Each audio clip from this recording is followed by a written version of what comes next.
Today I'm here with Gwendolyn Brooks, the founding member of the Harlem Harmonies, and I was wondering if you could tell me a little bit about yourself. Like, where are you from, Gwendolyn? I am from Chicago, Illinois, but I was born in Topeka, Kansas. And what made you decide to turn your poetry into music? When I was writing my poetry, I felt like I was reaching a lot of people, but I decided that by turning it into music, I would reach even more. Good. And could you tell me about what are some of the plans that are upcoming for the band? We are planning to travel to big cities such as New York and Baltimore and Chicago, which have the highest concentration of former slaves, in hopes of encouraging them to get on the civil rights movement with us.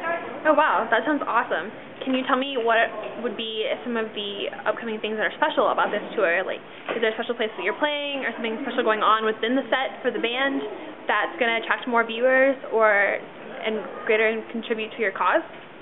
Well, something that is very new that we are going to be doing is that we are not only going to be performing in the black club venues, but we will be performing for all races, the whites as well, because we have been invited to many white clubs to perform because they are just as interested in our jazz music. Wow, thank you, Gwendolyn. That's very intriguing. You're welcome. Thank you for your time. Today I'm here with Ms. Zora Neale Hurston, a member of the Harlem Harmonies. Zora, can you tell me a little bit about yourself? I was born January 7th, 1891 in Maldasoga, Alabama. When I was about 3 years old, we moved to Eatonville, Florida, and my father became the mayor there. And Eatonville was one of America's first incorporated black communities, so it was a really good experience. I was wondering, where did you study? Where did you go to college? I started out in Howard University, and I became so fascinated with people that I transferred to Barnard College to study anthropology, and I got my bachelor's there. And then I finished up my graduate work in Columbia. Wow, that sounds very fascinating. Your most notable work is Their Eyes Are Watching God. What inspired you to write this? All through my life, I've been doing studies in the South and places such like Haiti, Bermuda, Honduras, and I've just been so wrapped up in my culture that I began to really take on the views of isolation towards different races because I believed we flourished more when we were all separated together. Wow, that's very beautiful. You're so influential in inspiring other artists. What made you aspire to switch to music?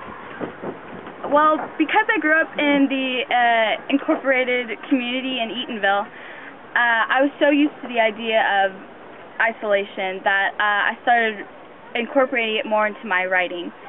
And the majority of people weren't really pleased with that, and they felt uncomfortable. So that's when my career dwindled, and that's when I decided to make my switch to music, because I still want my beliefs to be put across, just maybe in a different light.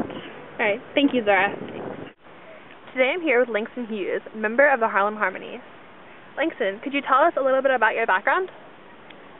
Well, I was born February 1st, 1902, in Joplin, Missouri, and I come from a bit of a disoriented family, but been many different places, seen many different things. Good. When did you start writing? I started writing in the 8th grade. It's when I really started showing a knack for it. My talents really started to be demonstrated to people at that time, and I really just wanted to pursue more as a writer in the 8th grade. Wow, that sounds really awesome. What kind of challenges or obstacles have you faced in trying to develop your career? Well, my family's a little bit, crazy, a little bit rough on the edges at times.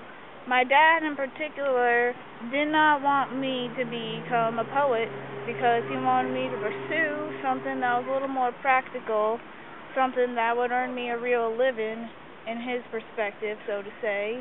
But I followed my dreams anyway. I continued writing, and here I am. Good for you. What has influenced you as a poet, or what inspires you most now? Well, I've been to lots of different jazz clubs, been to lots of bars where jazz music is played, and I really loved it too, and it just motivated me, inspired me to keep pursuing whatever I want in my life, not necessarily do something that somebody else wants me to do something I want to do. So that really, sparked my career, kept me motivated, and made me want to become an even better writer. Good for you. And what instrument do you play, Langston? I play trumpet. Very good.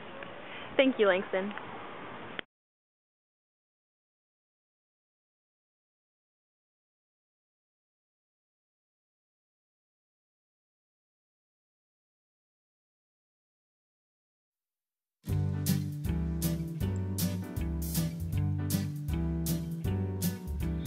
At certain times I have no race. I am a fragment of the great soul space. The main thing is you beneath your skin, you know it's true. I believe that men, black, brown, white, are brothers, and one's not a man or woman grown to bear enormous business alone. Your love to me was like an unread book, you see, yet do I marvel at this curious thing.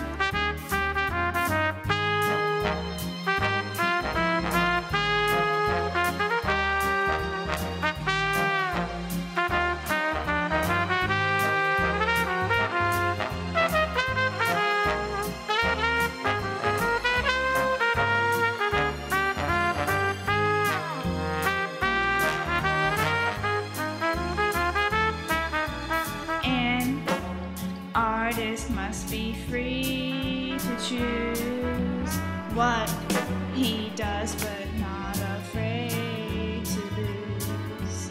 Life is like a system of half-truths, lies of wisdom. They had to survive, 'cause they did not know how to die. And the remarkable gift that's ours, it's our emotional salvation scars. Beneath time's in the and like priceless treasures in the sand. Poetry is life, boiled down.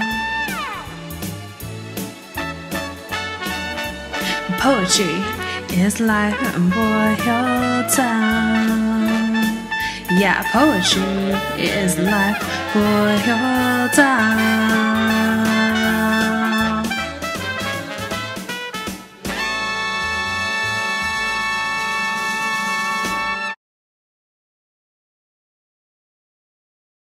Hey Talia, what do you have? I have ears like a hawk.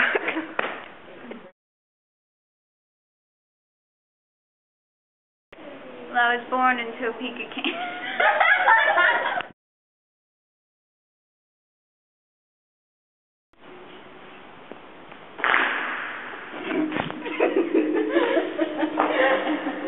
They never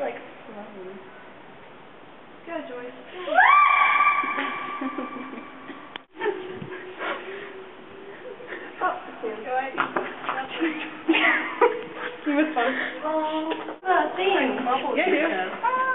It's in there. Oh, okay. So much fun. Can I want to do it.